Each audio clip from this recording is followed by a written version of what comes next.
बिहार का अगला सीएम कौन होगा, सीधे चलते हैं। निशांत कुमार को लेकर क्या सोच रही है बीजेपी? बिहार के गृह मंत्री कौन होगा? शराबबंदी हट जाएगी क्या? नीतीश कुमार तो जा रहे हैं अब बिहार छोड़। बिहार में सियासी उठापटक जारी है। नीतीश कुमार अब राज्यसभा जाएंगे, फिर बिहार कौन संभालेगा? बिहार का सीएम कौन बनेगा? गृह मंत्रालय किसके पास होगा? क्या शराबबंदी खुल जाएगी? कई सवाल हैं जो कल से ही खूब वायरल हो रहे हैं, खूब ट्रेंड में है। आखिर इसका जवाब कौन देगा? नमस्कार, प्रभात खबर में आपका स्वागत है। मैं हूं आपके साथ राजकमल। इन तमाम सवालों का जवाब देने के लिए हमारे साथ बीजेपी के बड़े नेता, बीजेपी के प्रवक्ता नीरज जी हैं साथ में। सबसे पहले तो आपका स्वागत। धन्यवाद सर। जिस तरीके से बिहार की राजनीति में उथल-पुथल मची हुई है, नीतीश कुमार राज्यसभा जा रहे हैं, बिहार का अगला सीएम कौन होगा? सीधे चलते हैं। देखिए साहब, देखने का अपना दृष्टिकोण है। आप इसे उथल-पुथल कह रहे हैं जी। और मैं कहता हूँ कि दूरदर्शी नेता नीतीश जी की एक दूरदर्शी सोच है। उन्होंने उनकी एक इच्छा थी, 2020 में भी उन्होंने ज़ाहिर किया था और 2023 में भी, कि चारों सदन में जाने की उनकी इच्छा थी। तो उन्होंने स्वयं ही चुना कि मैं राज्यसभा जाऊँगा और नई पीढ़ी को सत्ता हस्तांतरित करूँगा ताकि बिहार युवा जोश के साथ आगे बढ़ सके।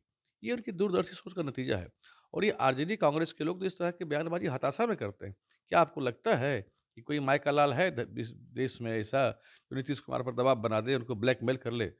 जहाँ तक नीतीश जी को मैं समझता हूँ, ऐसा कोई शख्सियत इस पूरे देश में नहीं है और पूरी दुनिया में नहीं है। नीतीश जी पर कोई दबाव बना उनकी अपनी उन्होंने अपने शर्तों पर उन्होंने राजनीति की है पूरे जीवन भर और राजनीति के वो युग पुरुष रहे हैं।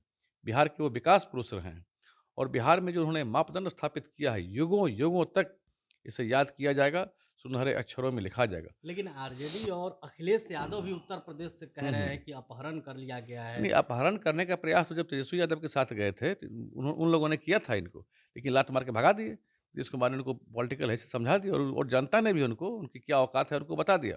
देखिए, मैं बड़ा स्पष्ट फिर से कहता हूँ कि नीतीश कुमार जी को पॉलिटिकल रूप से अपहरण करना, ब्लैकमेल करना, दबाव बनाना, ऐसा शख्सियत इस देश में कोई नहीं है। वो अपनी शर्तों पर राजनीति करने वाले आदमी हैं, मर्यादा के साथ राजनीति करने वाले आदमी हैं। उन्होंने पूरी मर्यादा के साथ, देखिए, 20 साल तक मुख्यमंत्री वो लगातार रहे।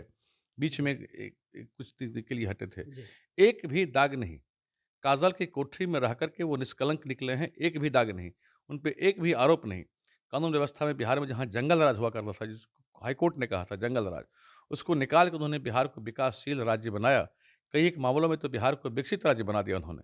तो ऐसे पुरुष विरले मिलते हैं और उन्होंने अपनी स्वेच्छा से इस निर्णय को लिया है कि किसी नई पीढ़ी के लोगों को सत्ता सौंपी जाए और वो राज्यसभा जाएँ, चूँकि उनकी एक दिली इच्छा तो पहले से थी। आपने बताया कि 2020 से ही, तो क्या ये पूरा प्लान जो कल हुआ, ये हुँ। 2020 में ही तय हो नहीं, गया ये था? नीतीश कुमार जी की अपनी स्वयं की इच्छा है। वो जब तक चाहते बिहार में सीएम वो रह सकते थे, जनता ने उन्हें पूरा मैंडेट दिया था। जी। ये उनकी स्वयं की इच्छा हुई कि वो राज्यसभा जाएँ और ये तो अच्छा है ना बिहार के लिए। अब बिहार का विकास भी उनके मार्गदर्शन में होगा, उनके आशीर्वाद से, देख-रेख से होगा।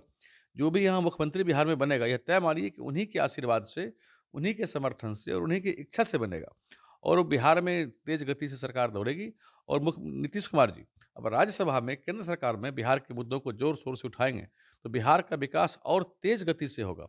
यह बड़ा स्पष्ट करता है कि नीतीश जी सिर्फ़ कुर्सी लोलुप तो नहीं है, बिहार का विकास कैसे हो, इसके लिए उनकी चिंता अधिक रहती है। अच्छा, यह बीजेपी बात ये स्पष्ट कर दर्शाता है दी कि सीएम कौन बनेगा? अंदर कि खाने में देखिए, कुछ ये बोला? हमारा पार्लियामेंट्री वोट तय करता है कि सीएम कौन बनेगा, लेकिन इसमें नीतीश जी की इच्छा का भरपूर सम्मान होगा, यह तय मानिए। नीतीश जी जिसको चाहेंगे, भाजपा उसी निर्णय को स्वीकार करेगी। अच्छा, खबर चल रही है कि गृह मंत्रालय पर पेच फँस रहा है। बिहार के गृह मंत्री कौन होगा? कि ये खबर मीडिया में बहुत तरह की चलती है, लेकिन ये जो सरकार गठन हो जाए, पहले सीएम का चेहरा घोषित हो जाए, फिर मंत्रिमंडल का विस्तार तो हम लोग बैठ के कर लेंगे, उसमें कोई हिच नहीं है। लेकिन हाँ, यह ज़रूर है, मैं बार-बार कह रहा हूँ कि नीतीश कुमार जी की हर इच्छा से ही सारा कुछ इच्छा अपनी इच्छा से वो राज्यसभा गए हैं। उनकी इच्छा से ही कोई दूसरा यहाँ मुख्यमंत्री बनेगा और उन्हीं की इच्छा से यहाँ सब कुछ होगा। निशांत कुमार को लेकर क्या सोच रही है बीजेपी? देखिए, निशांत कुमार को लेके मैं बड़ा स्पष्ट बताऊँ, बीजेपी नहीं सोच रही है, ये जदयू का आंतरिक मामला है। जी। अगर निशांत कुमार युवा है, राजनीति में आते हैं, तो हमें कोई आपत्ति नहीं है। लेकिन ये कंप्लीटली जदयू का आंतरिक मामला है, नीतीश कुमार जी उस क्या फैसला लेते हैं, यह उनका फैसला होगा। और बीजेपी किसी दूसरे पार्टी के आंतरिक मामलों में, उसमें कौन रहेगा, कौन नहीं रहेगा, इसमें हस्तक्षेप कभी नहीं करती है। कभी नहीं करती है। अब एक बड़ा मुद्दा कल से ही ट्रेंडिंग में है, शराबबंदी हट जाएगी क्या? नीतीश कुमार तो जा रहे हैं अब बिहार छोड़ के। देखिए, जो भी सरकार बिहार में मुख्यमंत्री बनेंगे, जो नई सरकार का गठन होगा, निश्चित रूप से हम लोग नीतीश कुमार जी की परंपराओं को, उनके कार्यशैली को, उनके जो विकास का जो उनका विज़न रहा, जो मॉडल रहा, उसको हम लोग आगे बढ़ाने का काम करेंगे। ये सरकार उसी का अनुसरण करेगी। मीडिया में बहुत तरह की बातें चलते रहती हैं, चलने दीजिए, लेकिन ये सरकार निश्चित रूप से नीतीश जी के मिशन और विज़न का अनुसरण करते हुए बिहार को आगे ले जाएगी। नीतीश कुमार भले ही मुख्यमंत्री नहीं रहेंगे, कोई युवा चेहरा आएगा जो मुख्यमंत्री बनेगा, लेकिन नीतीश कुमार के मार्गदर्शन में ही सरकार चलेगी। आपने बीजेपी प्रवक्ता नीरज कुमार को सुना। इस पूरे वीडियो पर आपकी क्या राय है? आप अपनी राय कमेंट बॉक्स में रखेंगे। अगर कोई आपका सवाल है तो सवाल भी रखेंगे, क्योंकि हम फिर बात करेंगे नीरज जी से। बहुत बहुत धन्यवाद। प्रभात खबर .com, विश्वास वही, रफ्तार नहीं।